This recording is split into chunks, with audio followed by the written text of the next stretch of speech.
Hello all, welcome back to Lekha's Cuisine where anybody can cook. Today we are going to learn how to prepare Rasmalai, the mouth-watering Bengali sweet. We are going to prepare it from the scratch by preparing the Malai as well as the rabri.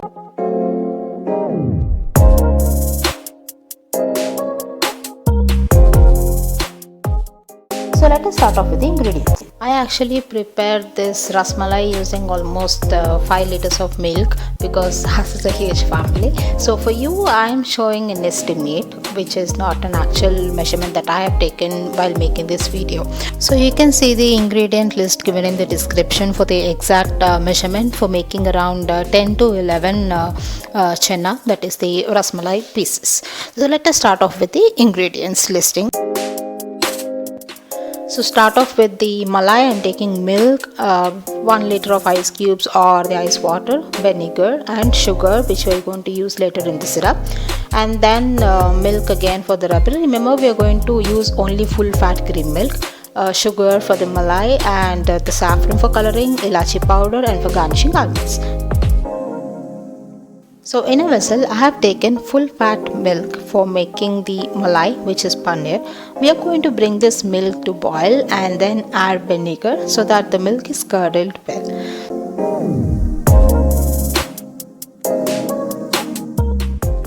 So meanwhile, in another thick bottomed vessel I have taken full fat cream milk again for making rabri. So we are going to bring even this milk to boil and we are going to make sure that this milk is reduced to half a quantity. So for example, as per the ingredients we are going to take around 3/4 liter of milk, and we are going to make sure that this is reduced to 1/4 liter of the milk so that you get a very thick malai in consistency which would taste very good. So have patience. Keep mixing it for every 2 to 3 minutes so that it won't burn, and we are going to have a thick creamy malai.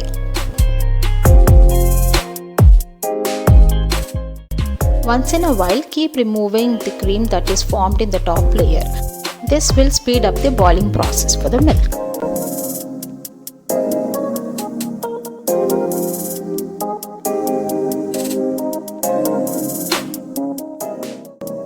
So meanwhile another vessel of milk is about to boil, out of which we are going to make paneer. So once the milk is boiling we are going to add vinegar. So you can turn off the stove or keep it turned on depending on your milk, if it is homogenized or non-homogenized.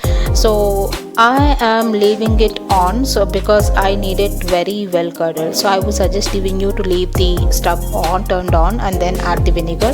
You can also use lemon juice if you have, but it's going to take much more quantity, so I'm using vinegar instead, which will have a less flavor and that's your taste.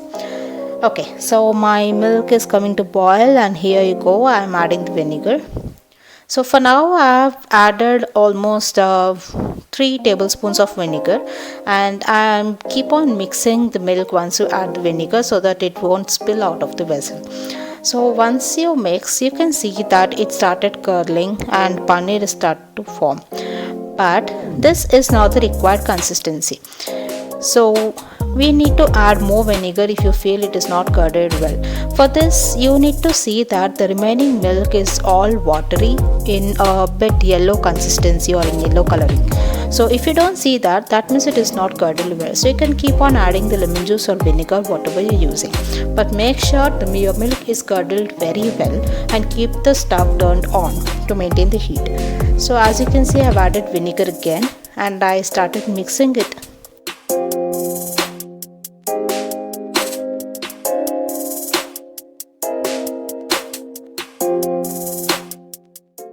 So as you can see here, the milk is curdled and you can see watery, but it is not totally water.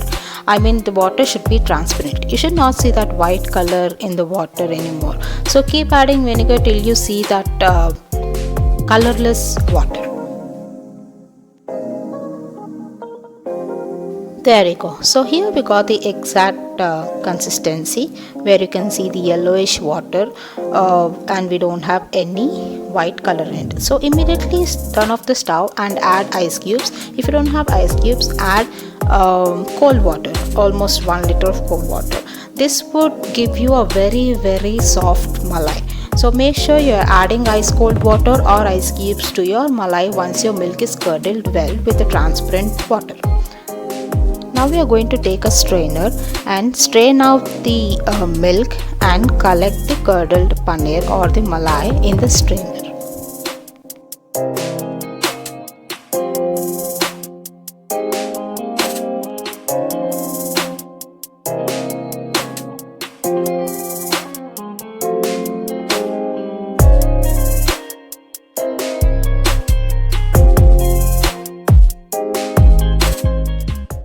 So here is our malai, very soft and jiggly. So this is how you need to get your milk once it is curdled. Make sure you're using full fat cream milk to get a very good tasty malai like this. So let us run through the malai under water so that we get rid of the vinegar flavor and also a bit of sour taste that it adds to our milk while curdling it.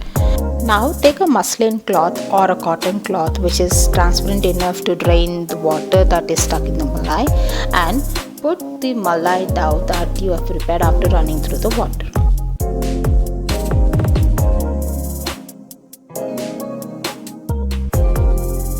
Once the whole malai is in place, let us gently twist the cloth a bit so that it would form a small pendulum kind of a ball in the end so that it can drain the water well. So twist it tight to give it a push to drain the water and hang it at a place somewhere for around 45 minutes to 1 hour.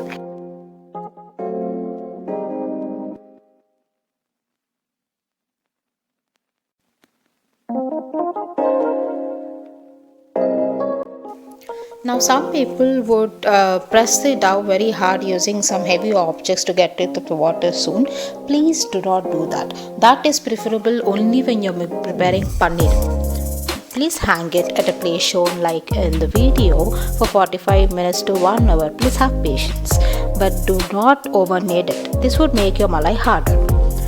Now, meanwhile, let's complete our rabri preparation. So I can see the full fat cream that I've taken for rabri is boiling a lot. So I'm just adding the saffron for the coloring. If you don't have saffron, you can use even turmeric if you wish. And now let us add sugar. I have used almost 1 cup of sugar for 5 cups of milk. You can use it as per your taste and adjust the quantity. So once you have the sugar and saffron added to your milk, slightly mix it and allow the milk to boil further.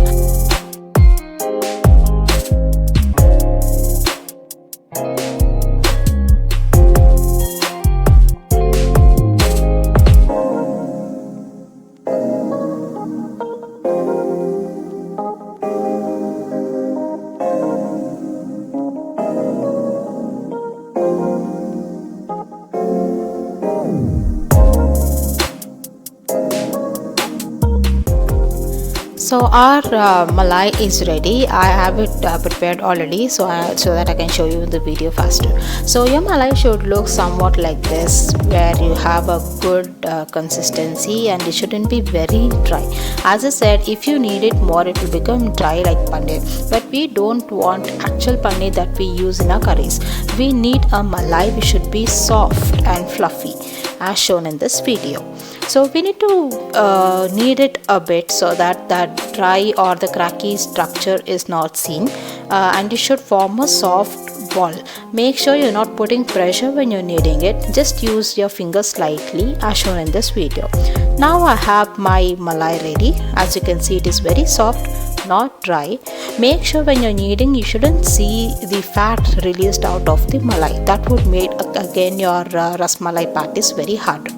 So let us make small balls out of the malai dough and form into a small patty as per the size you wish. You can also make like a rasagulla in a ball shape or even an oval or cylindrical shaped patties. So I prefer the round one, so I'm making it this way. Make sure when you're preparing the patties, you don't see any cracks in the edges. If you find any, just smooth them up with your fingers. Let us prepare the patties and place them on a plate.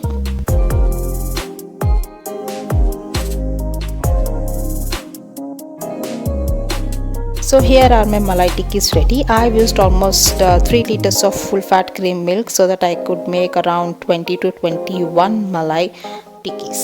So meanwhile, to boil these tikkis, I have taken a heavy bottom pan filled with almost 1 liter of water, and to this I have added 2 cups of sugar.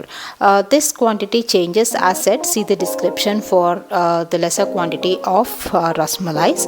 So for this I have added even ilachi for the flavoring. So we are going to boil this water mixed with ilachi and sugar, and once it is boiling faster, we are going to add the patties. You can add the ilachi crust, but I don't like the ilachi flavor too much, so I am just mixing it with the sugar and making a fine powder, and I'm using that powder in this water.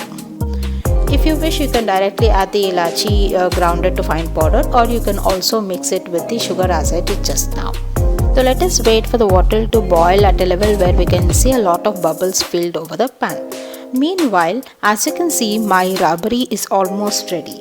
The milk quantity is reduced to more than a half. So this is the perfect thick consistency that we need.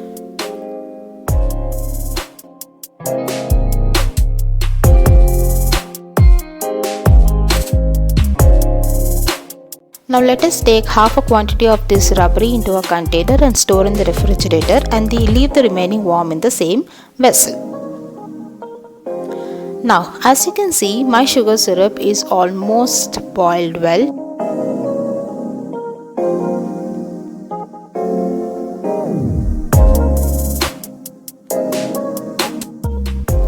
So this is the perfect boiling point where you can see a lot of bubbles formed over the pan spread. So now we are going to take the prepared malai tikkis and slowly put them into the boiling sugar syrup, and we need to boil them exactly for 9 minutes, closing the lid and reducing the flame to less than the medium heat. Make sure you're not boiling them over. You should boil only for 9 minutes irrespective of the quantity or the number of malai tikkis that you have prepared.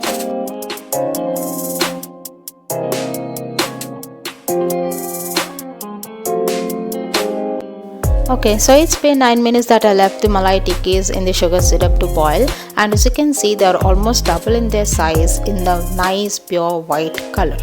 So let us slowly take each malai tikki into a ladle as shown in the video. So take 2 ladles or let them cool completely, and you can use even your palms. So you need to place tikki on the ladle or your palm and slightly press like a sandwich so that the excess sugar syrup is drained out of the malai. Make sure you're not over pressing them, even that will make your rasmalais harder. So make sure you're gently giving a push so that all the extra sugar syrup is drained out well.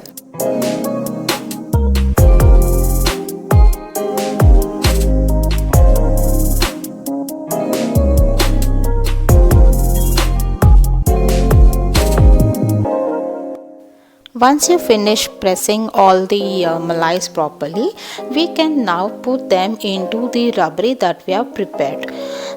Some people like it to be boiled in the rabri. I prefer so. So I am leaving the stove turned on and then placing the malai tikkis into the rabri, and I am going to close the lid and leave it on for almost 5 minutes. If you are doing so, please make sure you are not overcooking them. This again will make the malai harder. If you wish, you can just leave the malais in the rabri which is just warm without turning on the stove to avoid the risk of making the patties harder. We are with the mouth-watering Bengali famous sweet rasmalai ready.